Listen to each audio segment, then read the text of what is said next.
kita akan mempelajari materi mengenai alat-alat optik. Apa saja yang akan kita pelajari pada materi ini? Yaitu mengenai alat optik yang pertama mata, yang kedua loop atau kaca pembesar, yang ketiga kamera, yang keempat mikroskop, yang kelima teropong, dan yang keenam teleskop radio. Mari kita lihat satu-satu dimulai dari yang pertama yaitu mata. Bisa kita lihat di sini, ini adalah bagian-bagian dari mata pada manusia. Ya, mata terdiri dari kornea, ada lensa, ada iris, ada otot siliar, dan juga ada retina, di mana masing-masing bagian ini memiliki fungsinya, yaitu kornea yang merupakan bagian terluar dari mata, fungsinya untuk membiaskan atau membelokkan cahaya dan memfokuskan cahaya yang masuk ke mata, serta melindungi mata dari partikel asing seperti kuman atau kotoran ataupun bulu mata dari papar dan juga melindungi dari paparan sinar UV yang dapat membahayakan mata. Yang kedua iris. Nah, iris sendiri ini merupakan selaput di depan lensa mata yang membentuk celah lingkaran. Ya, kita bisa lihat di sini, di mana iris ini yang fungsinya memberi warna pada mata, sehingga mata manusia ada yang berwarna biru, ada yang berwarna hitam kecoklatan, dan lainnya. Yang ketiga pupil. Pupil ini adalah celah lingkaran yang dibentuk oleh iris. Fungsinya untuk mengatur intensitas cahaya yang masuk ke dalam mata. Berikutnya ada lensa mata, di mana lensa mata ini merupakan bagian mata yang terbuat dari bahan bening, berserat, elastis, serta berbentuk cembung. Ya, bisa kita lihat di sini lensa mata, di mana fungsi lensa mata ini untuk membentuk bayangan benda. Berikutnya adalah retina. Retina atau biasa disebut sebagai selaput jala. Ya, dia di bagian belakang mata, di mana fungsinya adalah untuk sebagai layar untuk menangkap bayangan yang dibentuk oleh lensa mata. Jadi dari lensa mata diteruskan ke retina, dan retina ini akan membentuk bayangan. Berikutnya kita lihat daya akomodasi pada mata. Ya. Untuk melihat benda yang dekat, maka lensa pada mata akan menjadi lebih cembung. Tujuannya apa? Agar bayangannya bisa difokuskan pada retina.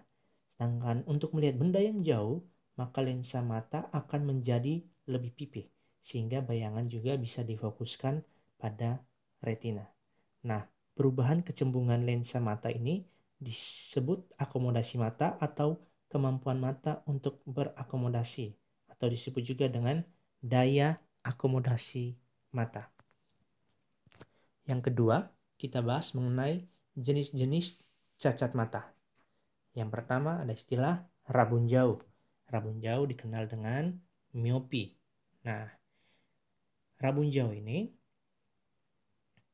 dialami oleh orang ya, atau seorang yang mengalami rabun jauh, dia mengalami kesulitan untuk melihat objek yang jauh. Atau orang dengan mata rabun jauh atau terang dekat memiliki titik jauh, PR. PR ini adalah titik jauh, singkatannya dari punctum remotum. Ya. Dengan orang yang mengalami mata miopi memiliki nilai titik terjauhnya itu lebih kecil dari tak terhingga. Tetapi titik dekatnya tidak mengalami perubahan. Titik dekatnya di sini disimbolkan dengan PP atau punctum proximum. Ya. PR adalah titik jauh, punctum remotum, dan PP adalah titik dekat atau punctum proximum. Nah, mengapa hal ini bisa terjadi? Ini karena lensa mata tidak dapat menjadi pipis sebagaimana mestinya, sehingga sinar-sinar sejajar yang berasal dari benda yang jauh akan berpotongan di depan retina. Nah, seperti ini. Jadi sinar yang masuk ke lensa ketika diteruskan ke retina, sinar matanya akan berpotongan di depan retina sehingga jatuhnya tidak pas ke retina, yang mengakibatkan orang itu kesulitan untuk melihat objek yang jauh.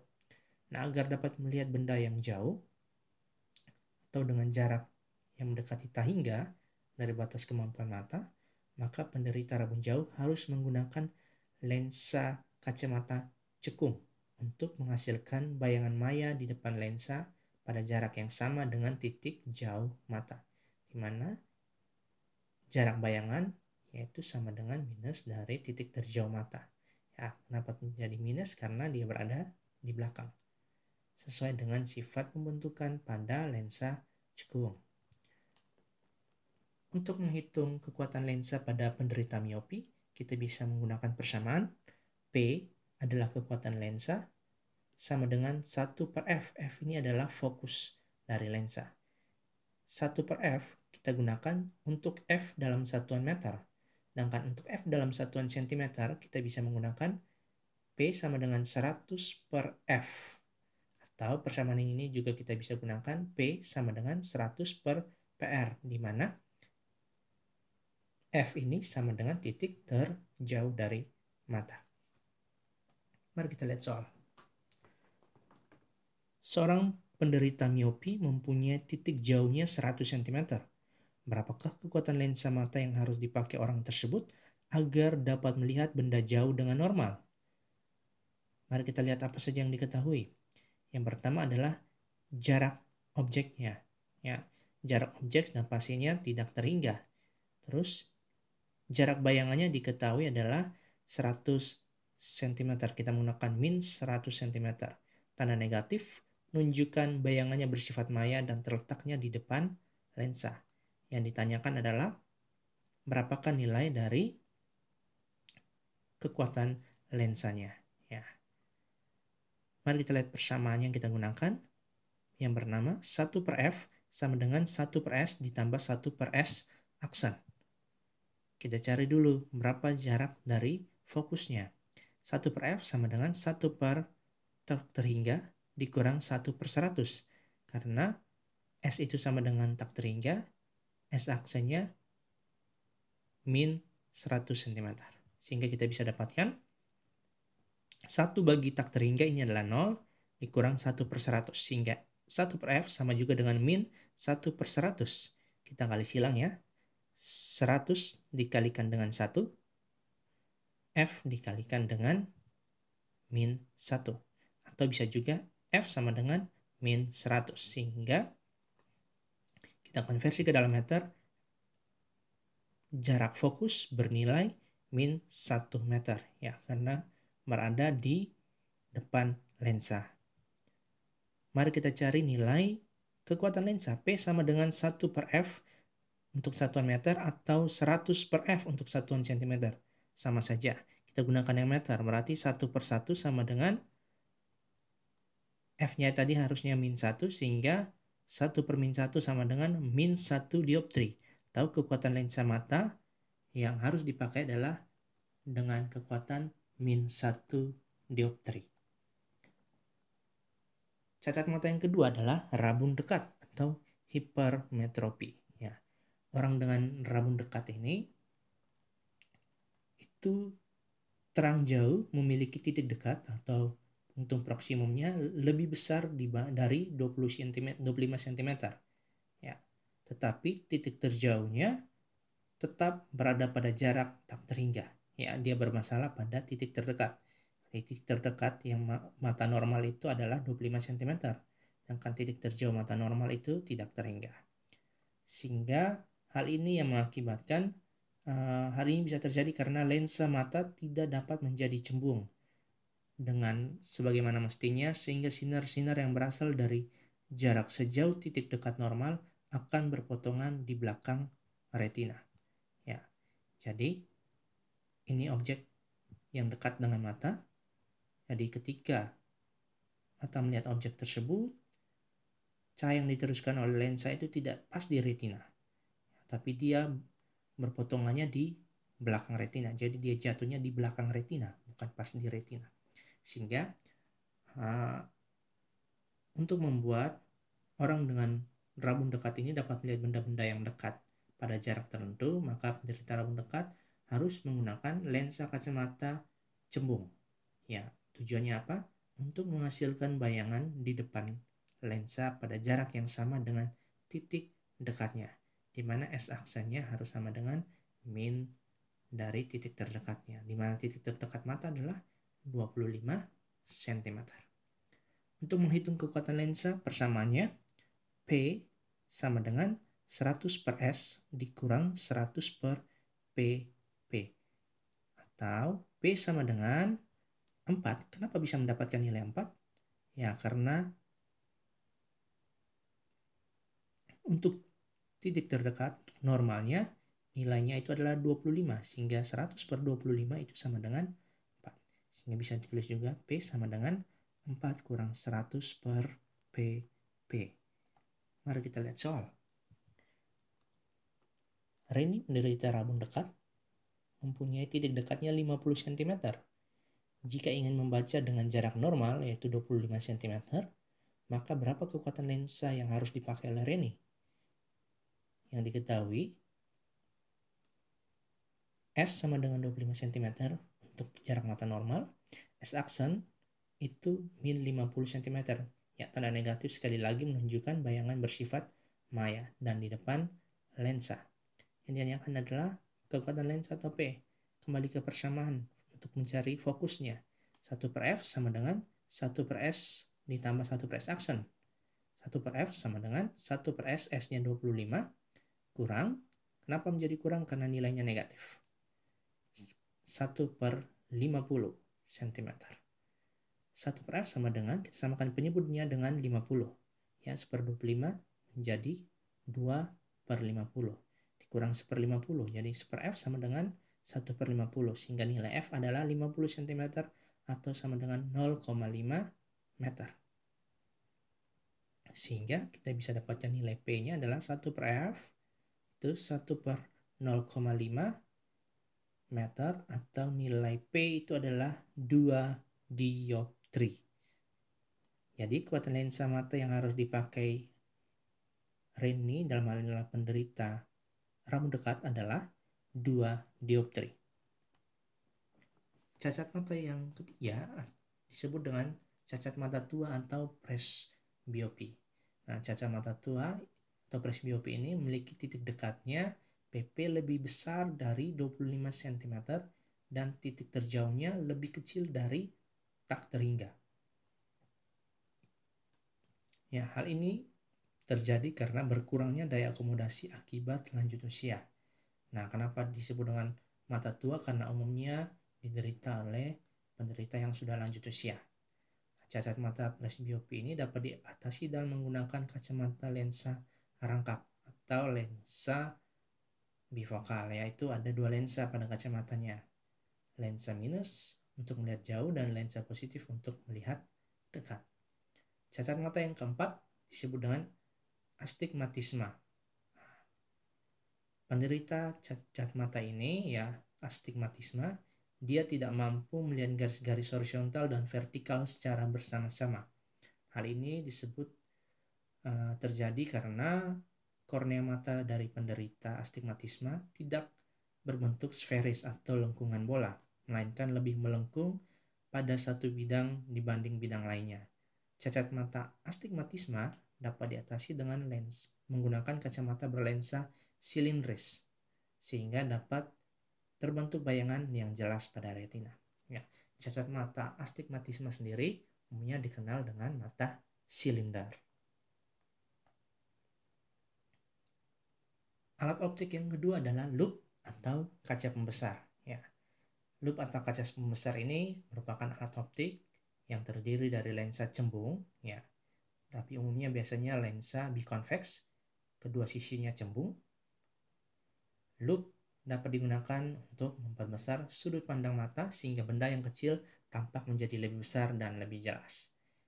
Bayangan yang dihasilkan oleh loop adalah bersifat diperbesar, maya, dan tegak. Ya. Melihat benda sedekat-dekatnya tanpa loop, hanya adalah bendanya, ini sudut yang dibentuk oleh mata, PP adalah jarak terdekat mata. Sedangkan untuk melihat benda dengan menggunakan loop, kita bisa lihat bayangan yang terbentuk itu berada di belakang, tetapi karena kita sudah menggunakan loop di sini, sehingga bayangan yang terbentuk itu jauh lebih besar dibanding ukuran objek normal. Ya. Mata tanpa loop, kita bisa lihat sudut matanya kita anggap sebagai alfa, sehingga tan alfa itu sama dengan H per PP. H ini adalah tinggi objek, PP adalah jarak terdekat. Sedangkan dengan menggunakan loop, ya kita anggap sudut yang dibentuk adalah sudut beta, sehingga tanggens beta sama dengan H aksen per S aksen. S aksen ini apa? S aksen inilah jarak dari bayangan tersebut. Sama juga dengan H aksen dibagi dengan PP atau jarak terdekat. Nah, pada loop pembesaran sudut atau pembesaran angularnya, kita anggap pembesaran angularnya menjadi M alfa. Pembesaran sudut ini didefinisikan sebagai perbandingan antara ukuran sudut benda yang dilihat dengan menggunakan alat optik. Ya, sehingga kita menggunakan sudutnya menjadi beta karena kita sudah menggunakan bantuan alat optik. Dan ukuran sudut benda yang dilihat tanpa menggunakan alat optik, kita anggap sudutnya adalah alfa. Perbesaran angular M alfa sama dengan beta per alfa, atau sudut yang kita lihat menggunakan alat optik dibagi sudut yang kita lihat tanpa menggunakan alat optik. Sehingga M angular, perbesaran angular sama dengan H per S dikali PP per H. Kita ganti masing-masing nilai B. Nilai beta ini adalah H per S, sedangkan nilai alfa adalah H per PP. Sehingga kita ganti nilainya H per S dibagi H per PP menjadi H per S kali jarak terdekat per H. Atau H-nya kita bisa eliminasi sehingga perbesaran angular pada loop nilainya setara dengan jarak terdekat dibagi dengan jarak objek. Nah, jika matanya berakomodasi pada jarak S aksen sama dengan min X, yaitu bersifat maya, maka kita bisa gunakan persamaan S sama dengan jarak X dikali dengan fokusnya, dibagi dengan X tambah fokus. Di mana kita tadi sudah peroleh perbesaran angular sama dengan jarak terdekat per S, maka pada mata berakomodasi, kita peroleh perbesaran angular sama dengan jarak terdekat per F ditambah jarak terdekat per X. Silakan mencoba untuk mengerjakan soal ini. Kita lihat contoh. Sebuah loop berfokus 5 cm digunakan untuk mengamati benda yang panjangnya 2 mm. Tentukan panjang bayangan benda apabila mata tak berakomodasi dan mata berakomodasi maksimum. Ya, dari soal ini kita bisa ketahui nilai F atau fokusnya adalah 5 cm, nilai H-nya 2 mm. Kita konversi ke dalam meter jadinya 0,2 cm. Yang ditanya adalah H aksen untuk mata tak berakomodasi dan H aksen untuk mata berakomodasi. Kita lihat dulu untuk mata tidak berakomodasi. M sama dengan 25 per F. Atau jarak terdekat per F. Karena jarak terdekatnya adalah 25 cm, F-nya 5, maka dapatkan perbesarannya adalah 5 kali. Ya, sehingga kita bisa cari juga pakai persamaan M sama dengan H aksen per H. Maka untuk mencari H aksen sama dengan perbesaran dikalikan dengan tinggi atau panjang benda.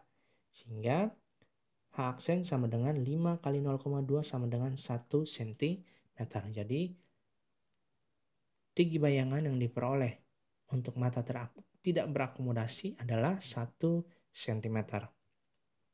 Berikutnya yang B, kita cari untuk mata berakomodasi maksimum. Maka persamaannya adalah jarak terdekat dibagi F ditambahkan dengan 1. Jarak terdekat itu 25 cm, F-nya 5 ditambah 1-nya, Pak. 1 ini adalah nilai dari H aksen. Sehingga 25 per 5 itu adalah 25 per 5 adalah 5 ditambah 1 menjadinya 6. Sehingga perbesarannya adalah 6 kali. Kalau begitu kita cari nilai H aksen untuk mata berakomodasi maksimum. M sama dengan H aksen per H. H aksen sama dengan M kali H, sehingga 6 dikalikan dengan 0,2 untuk H-nya, kita mendapatkan untuk mata berakomodasi maksimum tinggi bayangan menjadi 1,2 cm. Alat optik yang ketiga adalah kamera. Nah, kamera ini sendiri merupakan alat optik yang digunakan untuk menangkap bayangan dari sebuah objek pada film umumnya. Ini kamera dulu ya, masih menggunakan film. Kemudian bayangan pada film tersebut dapat dicetak dalam bentuk foto. Nah, untuk sekarang kamera lebih sering menggunakan kamera format digital. Ya, sudah menggunakan kamera digital yang dikenal ada kamera DSLR, ada kamera pocket, yang terbaru itu kamera mirrorless, ya, maupun bisa juga kamera pada smartphone. Yang keempat, alat optik yang keempat yaitu mikroskop. Ya, ini bisa kita lihat contoh dari mikroskop. Mikroskop itu ada mikroskop yang menggunakan cahaya alami, ada mikroskop yang menggunakan bantuan cahaya buatan atau lampu, dan juga ada mikroskop elektron. Nah, perbesaran oleh lensa objektif merupakan perbesaran linear yang secara matematis dapat kita tulis perbesaran pada lensa objektif sama dengan tinggi bayangan pada lensa objektif dibagi tinggi benda pada lensa objektif, atau jarak bayangan pada lensa objektif dibagi jarak benda pada lensa objektif, khusus untuk perbesaran objektif. Kita bisa lihat ketika seorang pengamat mengamati sebuah objek menggunakan mikroskop, ya, lensa okuler adalah lensa yang dekat dengan mata. Ini lensa okulernya. Sedangkan lensa objektif adalah lensa yang digunakan dekat dengan benda. Ini lensa objektifnya. Nah, ini bisa kita lihat adalah diagram sinar pembentukan bayangan pada mikroskop oleh mata yang tidak berakomodasi. Bayangan oleh lensa objektif jatuh di FOK. Ya, ini ketika mata tidak berakomodasi, sebab pengamat mengamati objek, ya. Ini objeknya, ya. Ketika dia mati, ketika pengamat mengamati sebuah objek yang bendanya ada di sini, objeknya, ya, ini adalah lensa okulernya, yang berarti lensa yang dekat dengan mata. Ini adalah lensa objektif. Nah, ketika mengamati benda yang ada di sini, ya, bayangan pada lensa objektif itu ternyata jatuh pas di FOK, sehingga pada pembesaran total mikroskop berlaku persamaan. Pembesaran total sama dengan pembesaran pada lensa objektif dikalikan pembesaran pada lensa okuler. Ya, di mana jarak lensa objektif dan lensa okuler dari okuler ke objektif ini jaraknya D, atau S aksen objektif, jarak bayangan pada lensa objektif ditambah fokus pada lensa okuler. Dan persamaan untuk pengamatan atau mata tidak berakomodasi, pembesaran totalnya itu M total sama dengan S aksen objektif dibagi S objektif dikalikan dengan jarak terdekat mata dibagi dengan fokus pada lensa okuler. Sedangkan untuk mata berakomodasi maksimum, kita bisa lihat ketika pengamat mengamati sebuah benda, ya, dengan mata berakomodasi maksimum, maka bisa kita lihat masih tetap jarak antar lensa objektif dan lensa okuler itu sama juga dengan S aksen objektif ditambah S okuler. Ya, kalau untuk mata tidak berakomodasi tadi S aksen objektif tambah F okuler. Sedangkan untuk mata berakomodasi maksimum D sama dengan S aksen objektif ditambah S pada lensa okuler. Nah, persamaan untuk perbesarannya, perbesaran total sama dengan S aksen objektif dibagi S objektif dikalikan dengan jarak terdekat mata dibagi fokus lensa okuler ditambahkan dengan 1. Ya. Yang perlu kita ketahui, S-aksen itu adalah jarak bayangan, S adalah jarak sebuah objek. Sebagai contoh, mari kita lihat. Perbesaran total sebuah mikroskop adalah 100 kali. Jika perbesaran yang dibentuk lensa objektifnya menjadi 5 kali, berapa perbesaran lensa okulernya? Ya, kita tahu perbesaran totalnya 100 kali. Terus perbesaran objektifnya 5 kali. Tanya perbesaran okuler. M total sama dengan perbesaran objektif dikali perbesaran okuler. Sehingga perbesaran okulernya sama dengan perbesaran total dibagi dengan perbesaran objektif. Jadi 100 bagi 5. Sehingga perbesaran pada lensa okuler kita dapat yaitu 20 kali. Yang kedua, soal yang kedua, sebuah benda berada pada jarak 2,5 cm di depan sebuah lensa objektif yang berfokus 2 cm. Bila fokus lensa okuler 10 cm dan jarak antar lensa objektif dan lensa okulernya 14 cm, maka hitunglah perbesaran mikroskop total dan perbesaran mikroskop bila mata berakomodasi maksimum. Mari kita lihat sama-sama yang diketahui. Ada jarak benda pada lensa objektif adalah 2,5 cm. Fokus lensa objektif 2 cm. Fokus lensa okuler 10 cm.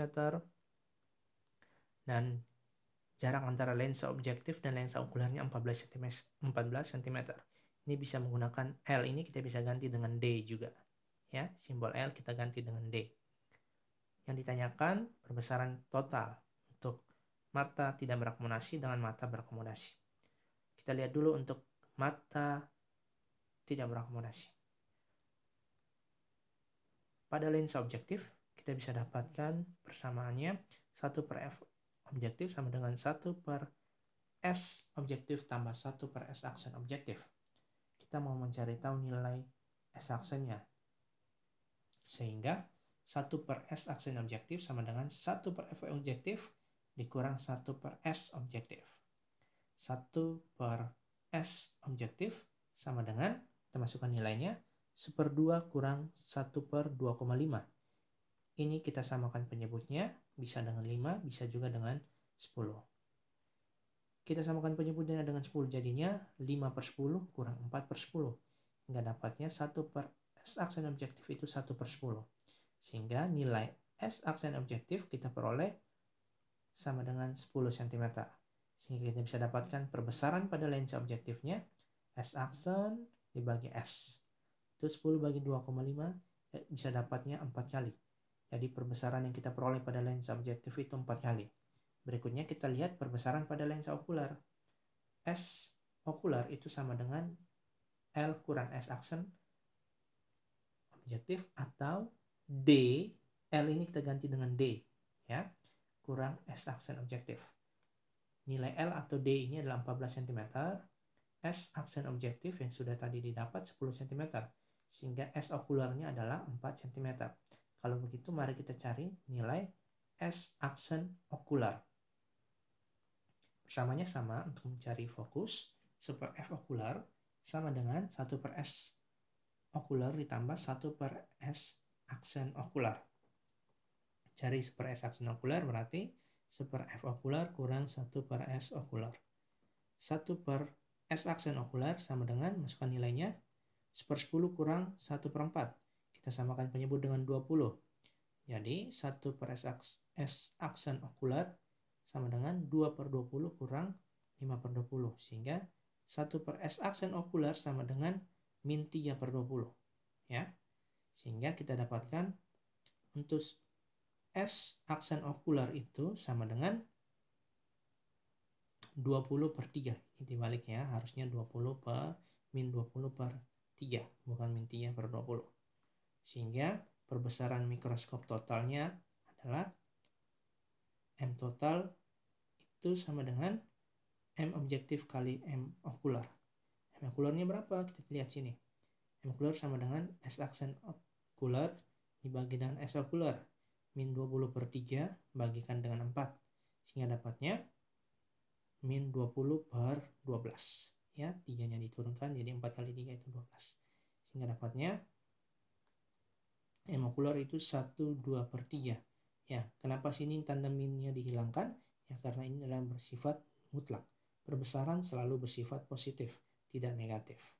Sehingga dapatkan M okularnya 1/2/3 kali, maka M totalnya, perbesaran total, M objektif kali M okular, 4 kali 1/2/3, jadinya 6/2/3. Ya, 6/2/3. Sehingga kita peroleh perbesaran totalnya 6/2/3 kali. Ini untuk perbesaran total tanpa akomodasi. Berikutnya kita lihat yang berakomodasi maksimum. Berarti M sama dengan perbesaran objektif dikalikan dengan 25/F tambah 1. M objektifnya 4, F-nya 25. Sehingga bisa peroleh 25/10 itu 2,5, ditambahkan dengan 1 jadinya 3,5. Sehingga 4 kali 3,5 kita peroleh perbesaran untuk mata berakomodasi maksimum nilainya 14 kali. Alat optik yang kelima adalah teropong. Ya, yang pertama itu adalah teropong pantul. Nah, teropong pantul ini teropong yang objektifnya menggunakan cermin cekung yang besar yang fungsinya untuk memantulkan cahaya. Jadi pada teropong pantul, objektifnya biasa menggunakan lensa cembung diganti dengan cermin cekung. Ya, dengan pertimbangan yang pertama, cermin cekung tidak dipengaruhi oleh abrasi kromatik atau penguraian warna cahaya, seperti halnya pada lensa cembung, ya. Sehingga yang kita lihat pada objeknya tetap sesuai dengan warna objek. Yang kedua, cermin cekung lebih ringan dibanding lensa cembung, padahal ukurannya sama, sehingga lebih mudah digunakan untuk cermin cekung. Yang ketiga, sifat dari cermin cekung yaitu sama dengan lensa cembung, yaitu sama-sama mengumpulkan sinar atau bersifat konvergen, sehingga cermin cekung bisa digunakan untuk menggantikan lensa cembung. Ini contoh. Ini cermin cekung, ya. Mata pengamat ketika melihat cermin cekung menangkap cahaya yang kemudian dipantulkan ke mata dari seorang pengamat, di mana pada mata pengamat ini dia mati menggunakan lensa okular atau lensa cembung. Yang kedua, teropong bias. Ya, teropong bias ini merupakan teropong yang objektifnya menggunakan lensa. Lensanya bisa cekung maupun cembung, di mana fungsinya untuk membiaskan cahaya. Salah satu contoh dari teropong bias adalah teropong bintang.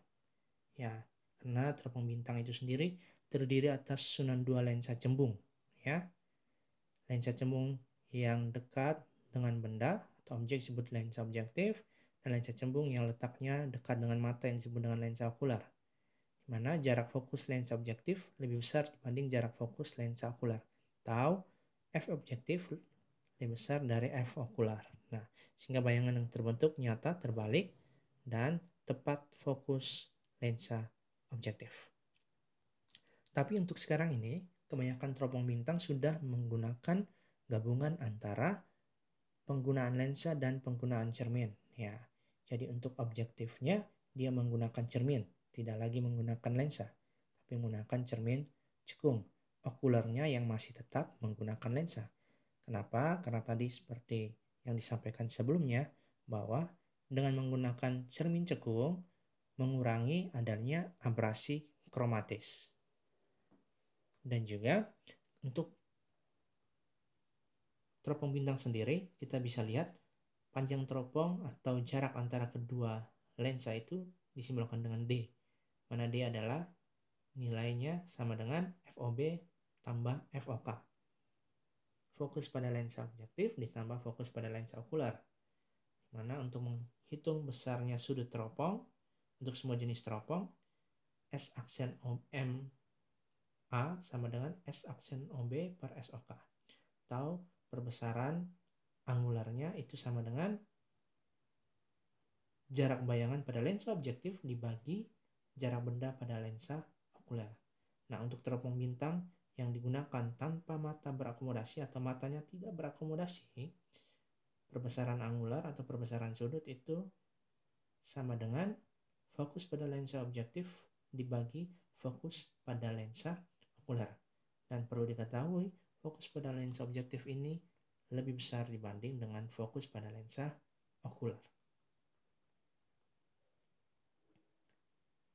Yang kedua yang menggunakan prinsip pembiasan itu adalah teropong bumi.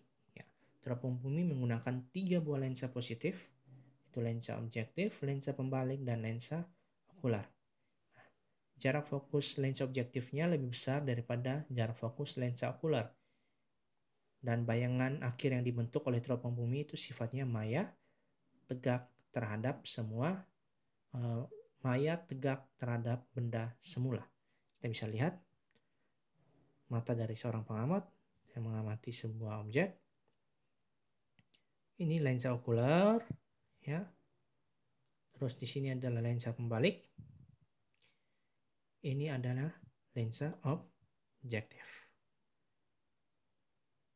Di mana jarak antara lensa objektif dan lensa okular dari objektif ke okular itu sama dengan FOB, jarak fokus pada lensa objektif ditambah 4 kali dari jarak fokus P lensa pembaliknya tambah fokus lensa okular. Kita bisa lihat ini jarak fokus lensa okular. Nah, di sini adalah 4 kali jarak fokus lensa pembalik. Dan dari titik ini sampai ke objektif itu adalah jarak fokus lensa objektif. Sehingga pembesaran sudut pada teropong bumi untuk pengamatan tanpa akomodasi kita peroleh perbesaran angular atau M alfa sama dengan fokus lensa objektif dibagi fokus pada lensa okular. Yang ketiga itu yang menggunakan pembiasan adalah teropong prisma atau biasa dikenal dengan sebutan binokular. Nah, teropong prisma atau binokular ini menggunakan 2 prisma siku-siku sama kaki yang disisipkan di antara lensa objektif maupun lensa okular. Ini 2 prismanya. Nah, prisma ini digunakan untuk membalikan bayangan dengan pemantulan sempurna sehingga bayangan akhir yang dibentuk lensa okular dapat dilihat sebagai bayangan yang tegak terhadap kedudukan semula. Yang keempat yang menerapkan pembiasan itu teropong panggung. Ya, teropong panggung menggunakan lensa cembung sebagai objektifnya dan lensa cekung untuk okularnya. Jadi bayangan yang akhir yang akan didapat itu maya tegak terhadap benda semula. Mana jarak kedua lensa itu D, FOB tambah FOK, dan perbesaran sudut pada teropong panggung itu FOB per F min FOK. Ini persamanya. Ini contoh pengamatan pada teropong panggung.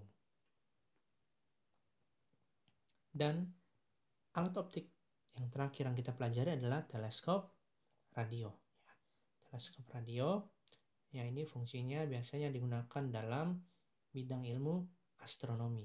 Jadi dalam bidang astronomi optikal, para ilmuwan mempelajari benda-benda di luar angkasa dengan mengumpulkan dan menganalisis cahaya dari benda-benda tersebut. Jadi mereka menggunakan teleskop optik. Dan dalam astronomi radio, para ilmuwan mempelajari benda langit di luar angkasa dengan mengumpulkan dan menganalisis gelombang radio yang dipancarkan dari benda-benda tersebut. Ya. Jenis teleskop yang digunakan para astronom disebut dengan teleskop radio. Jadi teleskop radio ini sendiri bentuknya kita bisa lihat seperti ya, ada antena radio direksional digunakan dalam radio astronomi. Jenis antena yang sama juga digunakan dalam pelacakan dan pengumpulan data dari satelit dan pesawat antariksa. Ini kita bisa lihat contoh dari teleskop radio. Ya. Indonesia sendiri punya lembaga itu 8 yang bertugas khususnya untuk dalam hal ini untuk ilmu astronomi maupun ilmu fisika, ya. Lembaga Penerbangan dan Antariksa Nasional. Nah, teleskop radio sendiri Indonesia ada juga yang di Kota Bandung, ya, di Sumedang lebih tepatnya, itu juga memiliki teleskop radio. Teleskop radio ini biasanya berbentuk seperti antena besar, seperti parabola, piringan, dan digunakan secara tunggal atau dalam